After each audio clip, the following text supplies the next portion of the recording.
So if I could ask everyone in this room to indulge me for a minute, and I want everyone to actually bring themselves to a happy place, a peaceful place. Maybe for you all, it's a Saturday watching amazing TED Talks. Maybe it's a day at the beach with someone you love, the perfect vacation. Is everyone getting into their happy place? Boom! Just like that, one single shot, and you're the latest victim of gun violence. You see, for me, that sound is real.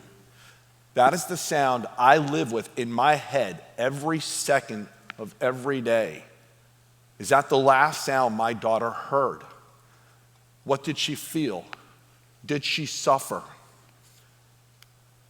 Everyone always says to me, I can't imagine how you feel. Well, here's what I have for all of you today, a request. I want every single one of you to imagine how I feel. I want you all to know the person you're sitting next to right now could become the latest victim of gun violence. And by imagining how I feel and by understanding that reality, you're going to be part of helping to do something about this. 40,000 people per year in this country right now die of gun violence. It's not normal. And by imagining how I feel, I'm hopeful that you will join me in this fight. Let me talk to you about my story. You know, there's no greater change to relationships than that which happens after you lose somebody that you love. There's nothing more significant. That's my brother, Dr. Michael Guttenberg. My brother was a hero of 9/11. He ran into the World Trade Center when others were running out. He was part of a group of about 10 doctors who set up the original triage. They were in the World Trade Center before the second building got hit, and they were in the World Trade Center when it collapsed. And amazingly, where they hid out did not collapse. However, after spending 16 days at Ground Zero treating people, down the road in 2013, my brother got the cancer that resulted from that. And in October of 2017, my brother died from that cancer. I remember my brother's funeral like it was yesterday. It was tragic. My brother died at the age of 50 in the prime of his life. We had about 500 people at the funeral, helicopter flyover. They closed down the parkway in New York. He was buried like a hero. And I remember thinking, I'll never, ever, ever be a part of something like this again. But I was, only 4 months later. You see, my baby, Jamie, was a victim of the Marjory Stoneman Douglas school shooting. I remember that morning so clearly, but it's the one detail that I can't remember that haunts me. That morning started like any other morning in my house, and that means with a little bit of chaos. The kids were running late, the dogs needed attention, my wife and I needed to get out the door. And what I remember about that morning is rushing my kids out the door. You gotta go, get out the door.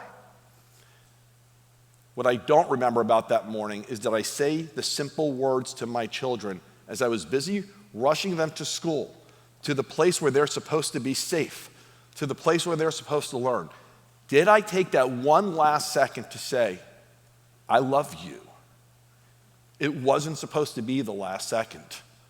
And I was so busy rushing them out the door that I don't think I did.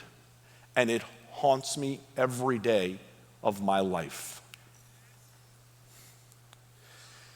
I want to talk to you about Jamie. And I want to talk to you about how my relationship with Jamie has changed since February 14th. Because what you need to understand, I'm still Jamie's dad. Jamie's still my daughter. I have my son here in the audience today. We still have the in-person father-son relationship. With Jamie, I used to watch her dance. We used to watch TV together. We used to laugh. Sometimes we used to yell. I helped her study. It was all of the typical father-daughter things. And I had all the normal dreams and aspirations that a parent would have for their child. That was the relationship I had with Jamie before February 14th. The relationship I had with Jamie since February 14th is obviously quite different. Now it's about the things that I don't get to do, the things that I don't get to see. I won't see my daughter graduate. I won't see her have another birthday beyond 14. I won't see her have a first boyfriend. I won't get to walk her down the aisle. I won't get to be a grandparent to her children.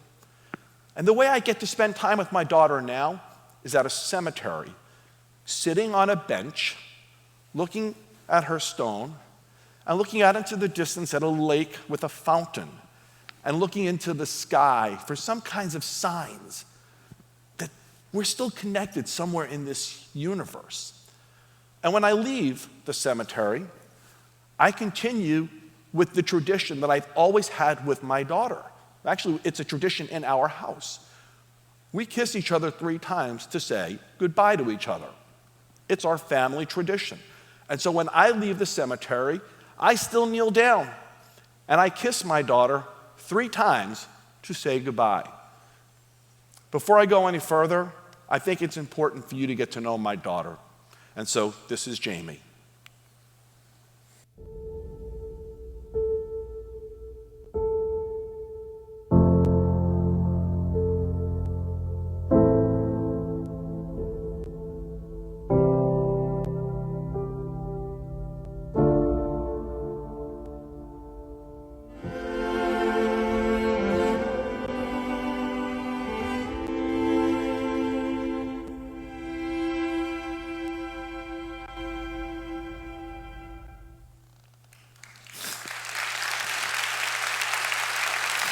Thank you.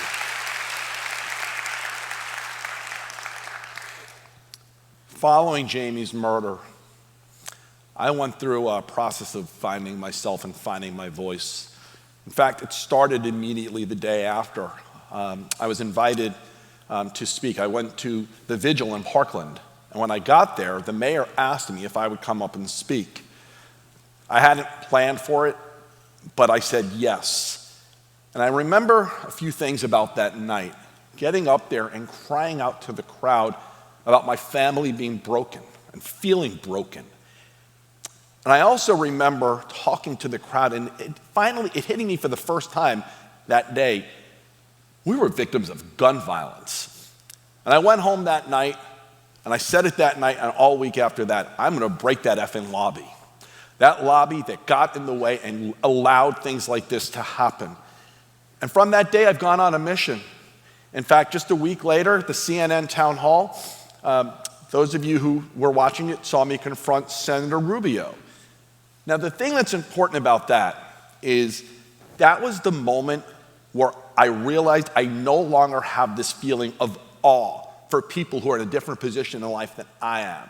Whether they're elected, whether they're entertainers, wherever they come from. I no longer have awe. I no longer look at you as being more than me. What I look at everybody as from that moment forward was, you're either going to be part of doing something with me about this, or you won't. And I've conducted myself going forward every night since that way. We're all part of the same human experience, and we all have to deal with things like loss. I want to talk to you for the rest of my presentation about those who were part of my life before February 14th, but those who have come into my life because of February 14th. And I want to highlight one person first. He's a friend of mine who was one of the police officers who went into the building, and he is the one who found my daughter. He was a dear friend before that. He's family since then. He now shares a bond with me over loss that 2 human beings should not share. But I also have developed a lot of relationships that I never, ever, ever would have had without this having happened. Here's 2 of them, and they have meant more to me than they probably will ever know, although they're about to find out. One of them is Vice President Biden, who called me about a week after Jamie was killed and spent the better part of an hour on the phone with me. And then several weeks later, met with me in person for the better part of an hour. He spoke to me about grief, He spoke to me about loss. He's the first person to ever say, everyone grieves differently, and be prepared for it, but find ways to grieve together.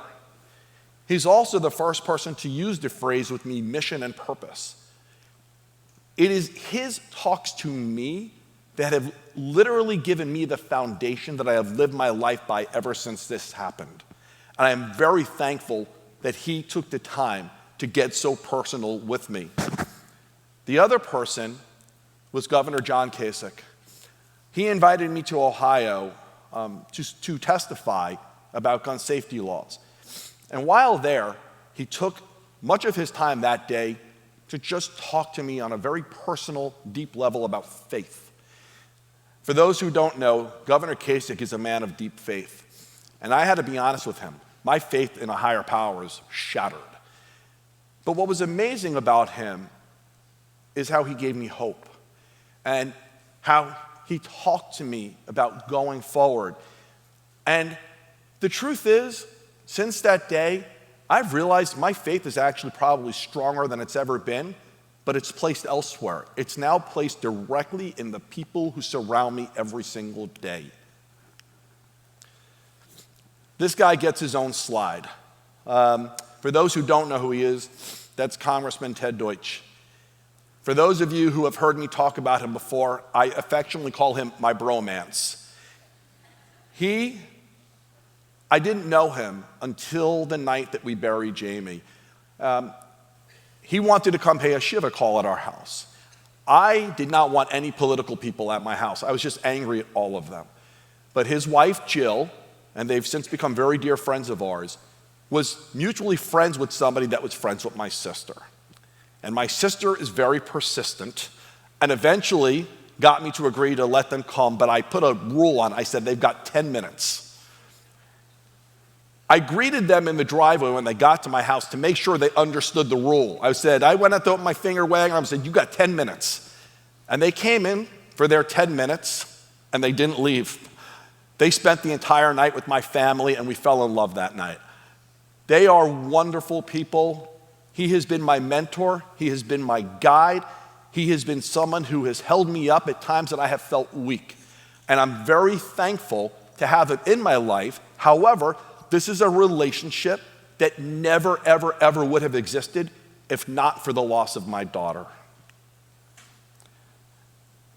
I can't talk about relationships without talking about our nation's children, because this is the one that is probably the most unexpectedly changed.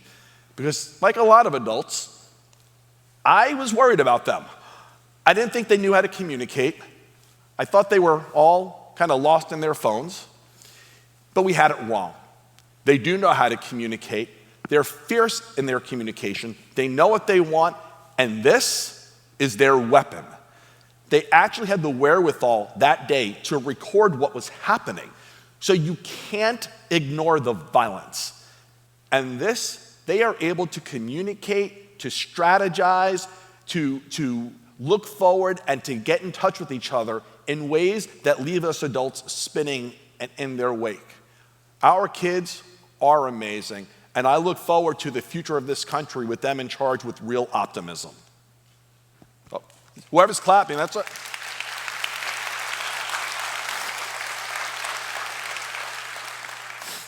Another relationship that I should not have if not for this, but this one is going to save lives.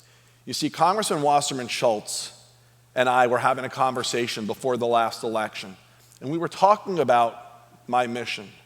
And we started talking about the 300 million weapons that are on the street right now that can be used to kill.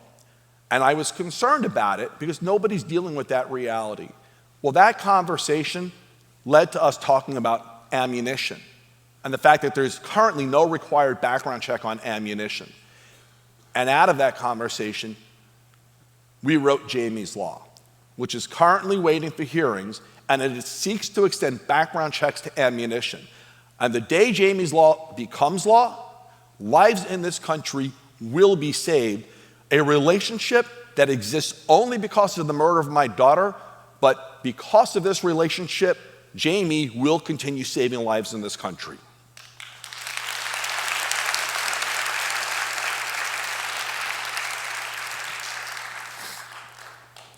I want to talk to all of you about perspective and perseverance and strength. And for the kids in this room, I really want you to listen. Because we all have moments in life that we look at as the worst moment ever. I've had a lot of them. And I've been unemployed, unable to pay the bills. I've been a business owner, the highs and lows that go with that. I've been a corporate employee with the highs and lows that go with that. I've had a lot of moments that I say, wow, that was the worst. And the truth is, since the murder of my daughter, I look back, I can't remember most of them. The truth is, most of us, as we go through what we would consider a worst moment, you go forward a week, 2 weeks, 3 weeks, you won't remember them. And I tell you this because when you truly are going through horrible, bad moments, you have levels of strength and resilience that you just don't know of until you're tested. And when you're going through a horrible, tough moment, I want you to think of my story or another story like it, and I want you to know you're going to be okay. I also want to let you all know it is in this country's worst moments, whether it be 9/11 or war, where our heroes and leaders are born. You look at my brother after 9/11. You look at Sully, who landed a plane on the Hudson, okay? You look at these families that I fight with every day out of tragedy. It's out of the worst moments that our heroes and leaders are born. What matters, much more than the moment, is how you react and how you respond. And so, in this room, I know there are future heroes and leaders who will react and respond to their moment in a way that will be life-changing, and I look forward to watching that. To close, my daughter had a saying, dreams and dedication are a powerful combination. I have a dream of lowering the gun violence death rate in this country, and I dedicate the rest of my life to fighting with all of you to save as many lives as possible. Your lives are worth it. Thank you.